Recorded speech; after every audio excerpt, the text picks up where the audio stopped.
Assalamualaikum warahmatullahi wabarakatuh. Waalaikumsalam warahmatullahi wabarakatuh. Apa kabar hari ini? Alhamdulillah baik. Alhamdulillah. Apakah kalian tahu hari ini mau ngapain? Tidak. Tidak. Oke. Hari ini kita akan mendiskusikan bagaimana caranya mengendalikan emosi melalui bimbingan kelompok. Nah, sebelum kita membahas tema di atas, alangkah baiknya sebelum kita mulai kita berdoa terlebih dahulu. Ada yang mau memimpin berdoa? Ya, silakan. Berdoa dalam hati mulai. Berdoa selesai. Alhamdulillah. Nah, adapun tujuan dari bimbingan kelompok kali ini ialah peserta didik dapat mengendalikan emosi dan memantapkan nilai serta cara bertingkah laku yang dapat diterima dalam kehidupan sosial yang lebih luas. Langsung saja kita mulai ya. Apakah kalian sudah siap mengikuti bimbingan kelompok kali ini? Siap.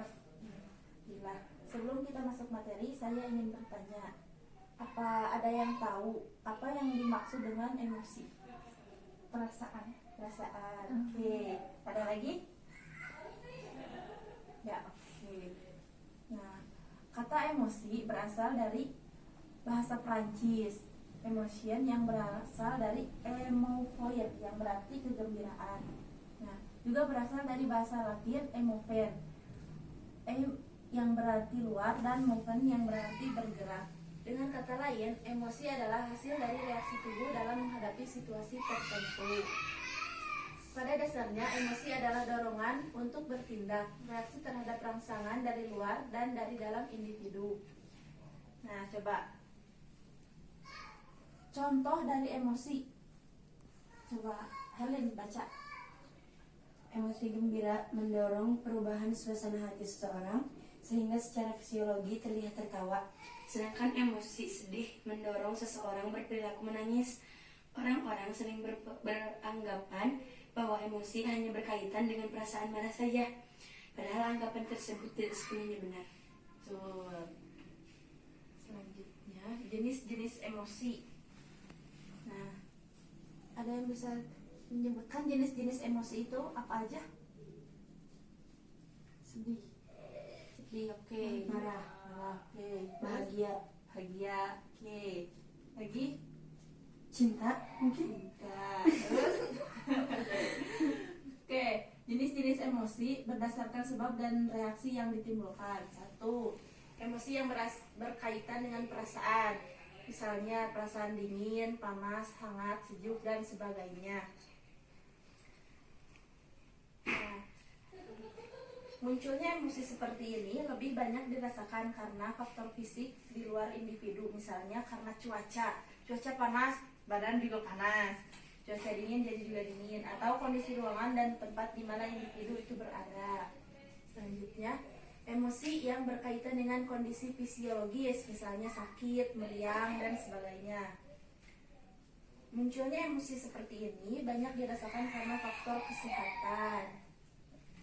Selanjutnya, emosi yang berkaitan dengan kondisi psikologis, misalnya cinta, rindu, sayang, benci, dan sebagainya.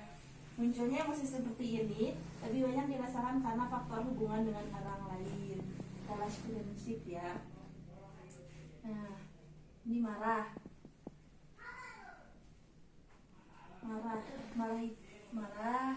takut, iri, sedih, susah, pilu, dan cinta. Masuknya ke macam-macam emosi. Nah, emosi marah yaitu seseorang yang marah terhadap orang lain disebabkan ia menganggap bahwa orang itu bersalah terhadap dirinya. Orang yang marah bisa menunjukkan tingkah laku agresif, mengacu orang lain, mengganggu orang lain yang dikenai marah, membanting barang, memukul, bahkan membunuh orang yang dimarahi itu. Selanjutnya, cinta. Emosi cinta. Contoh dari ekspresi cinta adalah kisah remaja yang menjalin asmara. Semua orang harus dapat mengendalikan emosi. Emosi yang tidak dapat dikendalikan dapat merugikan diri sendiri dan orang lain. Contohnya tuh bucin. Kalau udah bucin kan, aduh, susah lah pokoknya. Terus emosi takut. Nah, takut coba. Emosi takut tuh seperti apa? itu nggak? Ada. Ekspresi dari rasa takut dapat berupa lari menjauh dari objek penyebab takut. Rasa takut menyebabkan seseorang menghindari objek penyebab tersebut. Misalkan Herlin takut kucing. Kalau misalkan ada kucing yang lewat kan pasti takut, tuh kan? Tahu ngelihat orang gila pasti takut. Terus iri, emosi iri. Orang sering membandingkan keadaan dirinya dengan orang lain. Jika dirinya lebih rendah atau kurang dari orang yang dibandingkan, maka timbul rasa iri. Benar nggak? Benar. Sering iri sama orang lain. Si eta mah cenah gaduh bumi teh kieu. Tapi kieu. Nah, jangan sampai kita tuh seperti itu. Syukuri aja apa yang kita punya. Nah, untuk materi selanjutnya, cara mengendalikan emosi. Coba ada yang mau menjelaskan nggak atau menceritakan pengalamannya dalam mengendalikan emosi?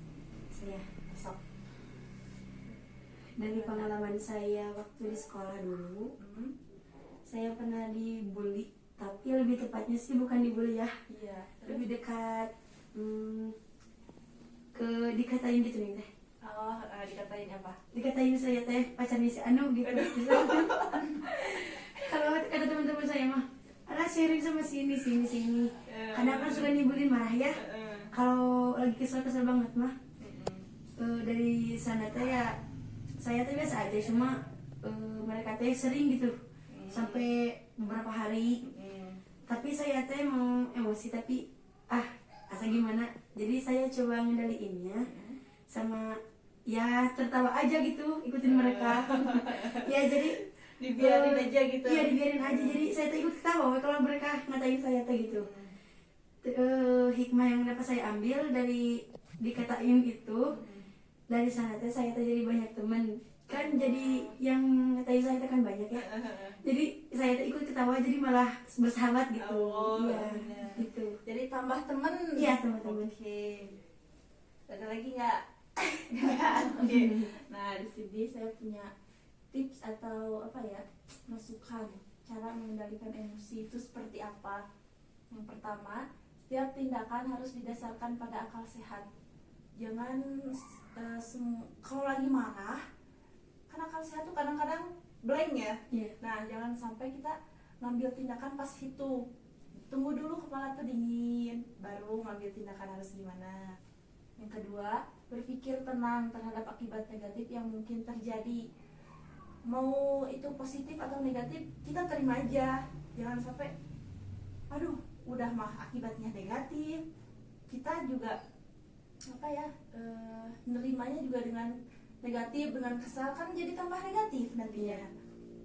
Untuk yang ketiga, berusahalah untuk memaafkan kesalahan orang lain. Kata tadi Herlin, daripada kita ngarang ngapain sih?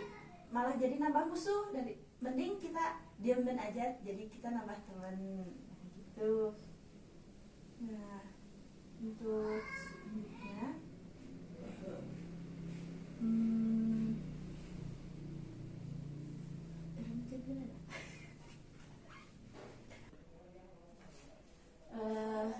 sekian materi yang dapat saya sampaikan untuk pertemuan kali ini.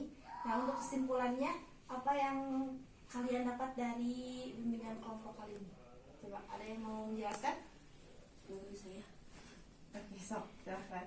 Kesimpulan pada pertemuan kali ini yaitu, jika kita emosi harus bisa mengendalikan perasaan kita dan tindakan yang akan diambil agar tidak menimbulkan masalah di kemudian hari. Ya, betul ya, emosi itu emang susah dikendalikan, tapi sebisa mungkin kita harus bisa mengendalikannya, karena emosi itu datang dan timbul dari kita sendiri, jadi kita sendiri yang bisa mengendalikannya. Nah, semoga ilmu yang saya berikan hari ini bermanfaat bagi kita semua. Nah, sekian untuk materi kali ini. Sampai berjumpa di pertemuan selanjutnya yang mungkin minggu depan. Nah, untuk membahas mengenai materi sosial. Sekian, terima kasih. Assalamualaikum warahmatullahi wabarakatuh. Waalaikumsalam warahmatullahi wabarakatuh.